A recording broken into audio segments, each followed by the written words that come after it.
Hi అండి, అందరికీ నమస్కారం. అందరూ ఎలా ఉన్నారు? నేనైతే చాలా బాగున్నాను. మీరందరూ కూడా ఆరోగ్యంగా ఆనందంగా ఉండాలని మనస్ఫూర్తిగా కోరుకుంటున్నాను. ఈరోజు గోధుమ పిండితో గవ్వలు చేయటం చూపిస్తానండి.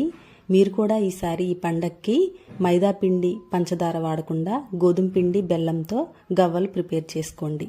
ఇక్కడ చూపించే కొలతలతో ప్రిపేర్ చేసుకుంటే చాలా క్రిస్పీగా టేస్టీగా వస్తాయండి. 2 కప్పుల గోధుమ పిండి తీసుకున్నాను. దీనికి ఒక పావు కప్పు సూజీ రవ్వ లేదా ఉప్మా రవ్వ అని కూడా అంటారు కదా, సన్నటి రవ్వ తీసుకోవాలి. ఒక చిన్న టీ స్పూన్ సాల్ట్, ఒక చిటికెడు వంట సోడా యాడ్ చేసుకోవాలండి. వీటన్నిటిని బాగా కలుపుకోవాలి. దీనిలో 1 టేబుల్ స్పూన్ బటర్ యాడ్ చేసుకున్నాను. నేను ఇంట్లో తయారు చేసిన బటర్ అండి ఇది. మీరు కావాలంటే గోరువెచ్చటి నెయ్యినైనా యాడ్ చేసుకోవచ్చు. ఇప్పుడు ఈ బటర్ని పిండిలో బాగా మిక్స్ చేసుకోవాలి. ఎలాగంటే చేత్తో గట్టిగా ఇలా ప్రెస్ చేస్తే ఇలా ఉండలాగా ప్రెస్ అవ్వాలన్నమాట. అలా రాకపోతే కొంచెం బటర్ అయినా యాడ్ చేసుకుని మిక్స్ చేసుకోవచ్చు. తర్వాత కొంచెం కొంచెంగా వాటర్ యాడ్ చేసుకుంటూ మన చపాతీ పిండిలాగా కలుపుకోవాలి. మరీ గట్టిగా ఉండకూడదండి, మరీ మెత్తగా కూడా ఉండకూడదు. సెమీ సాఫ్ట్గా ఉంటే సరిపోతుంది. ఇప్పుడు దీన్ని ఒక 20 నిమిషాలు పక్కన పెట్టేసుకోవాలి. ఒక 20 నిమిషాలు నానిన తర్వాత చేత్తో ఒకసారి ప్రెస్ చేసుకుని వీటిని చిన్న చిన్న ఉండలుగా ప్రిపేర్ చేసుకుని పక్కన పెట్టుకోవాలి. మరి రౌండ్ షేప్ ఏం రానక్కర్లేదండి. ఊరికే చేత్తో అలా తీసుకుని ఇలా బాల్ షేప్లో చేసుకుంటే సరిపోతుంది. నా దగ్గర గవ్వల పీట లేదండి, అందుకని మనం వాడే జాలి గరిటె తీసుకుని దాంతో ప్రిపేర్ చేస్తున్నాను. ఒక చిన్న పిండి ముద్ద తీసుకుని దానికి ప్రెస్ చేసి ఇలా వీడియోలో చూపించే విధంగా రోల్ చేసుకుంటే సరిపోతుందండి. మరీ లావుగా ఉంటే వేగేటప్పుడు సరిగ్గా రావు, మెత్తగా వస్తాయి. కొంచెం పల్చగా ప్రిపేర్ చేసుకోవాలి. అన్నిటినీ ప్రిపేర్ చేసుకుని ఒక ప్లేట్లోకి తీసుకుని పక్కన పెట్టేసుకోవాలి. ఇప్పుడు స్టవ్ ఆన్ చేసుకుని బాండీలో ఆయిల్ పోసుకుని వేడయ్యాక నెమ్మదిగా మనం ప్రిపేర్ చేసుకున్న గవ్వల్ని వేసుకోవాలి. ఆయిల్ బాగా హీట్ అవ్వకూడదండి, మీడియం హీట్లో ఉంటే సరిపోతుంది. ఫ్లేమ్ కూడా లో టు మీడియంలో పెట్టుకుని ఫ్రై చేసుకోవాలి.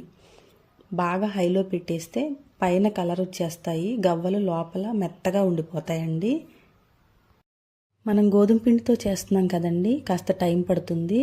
ఇలా ఆయిల్ బబుల్స్ అన్నీ పోయిన తర్వాత మంచి గోల్డెన్ బ్రౌన్ కలర్ వచ్చేసిన తర్వాత వీటిని తీసి పక్కన పెట్టుకోవాలి. తర్వాత నెక్స్ట్ బ్యాచ్ కూడా వేసుకుని ఇలాగే వేయించుకుని ఈ కలర్ వచ్చిన తర్వాత తీసేసుకోవాలి. చూడండి, అన్నీ ఫ్రై అయిపోయినాయి. ఇలా విరిచి చూస్తే క్రిస్పీగా రావాలండి, లోపల కూడా మెత్తగా రాకుండా ఉండాలి. ఇప్పుడు పాకం పట్టుకోవటానికి ఒక బౌల్ పెట్టుకుని దీనిలో 1.5 కప్పు బెల్లం తీసుకున్నానండి. 2 కప్పుల పిండి తీసుకున్నాను గోధుమ పిండి, 1/2 కప్పు సూజీ రవ్వ తీసుకున్నాను కదా, కప్పుకి 3/4 కప్పు బెల్లం చొప్పున నేను 1.5 కప్పు తీసుకున్నాను. ఇది పాత బెల్లం అండి. బాగా తీపి ఎక్కువ ఉన్న బెల్లం అయితే ఒక 1/4 కప్పు తగ్గించి తీసుకున్నా సరిపోతుంది. ఒక 1/2 కప్పు నీళ్లు వేసుకుని బెల్లం కరిగిన తర్వాత ఒకసారి స్ట్రెయిన్ చేసుకోవాలండి. ఏదైనా డస్ట్ ఉంటే స్ట్రెయిన్ అయిపోతుంది. మళ్ళీ క్లీన్ చేసుకుని మనం ఇప్పుడు స్ట్రెయిన్ చేసుకున్న ఈ బెల్లం సిరప్ని వేసుకోవాలి. తీగ పాకం వచ్చే వరకు పాకం పట్టుకోవాలండి. బాగా మరుగుతున్నప్పుడు 2 యాలకుల పొడిని యాడ్ చేసుకోవాలి. తీగ పాకం రావాలండి. ఇప్పుడు నేను చూపిస్తున్నాను కదా, అలాగా 2 ఫింగర్స్ మధ్యలో ఆ తీగ అలా ఉండిపోవాలి. మీకు అలా తెలియదు అంటే వాటర్ పోసుకుని ఆ పాకం వేసి చూస్తే మిక్స్ అయిపోకూడదండి. ఇప్పుడు ఈ పాకంలో గవ్వల్ని అన్నిటినీ వేసేసి పాకం అంతా వీటికి పట్టే వరకు బాగా కలుపుకోవాలి.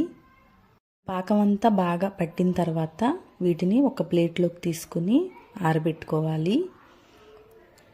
అంతేనండి, ఎంతో టేస్టీగా ఉండే బెల్లం గవ్వలు రెడీ. మీరు కూడా ఒకసారి ట్రై చేసి ఎలా వచ్చాయో కామెంట్ చేయండి. ఈ వీడియో కనుక మీకు నచ్చినట్లయితే లైక్ చేయండి, షేర్ చేయండి, సబ్స్క్రైబ్ చేయండి. Thanks for watching. అందరికీ సంక్రాంతి పండుగ శుభాకాంక్షలు.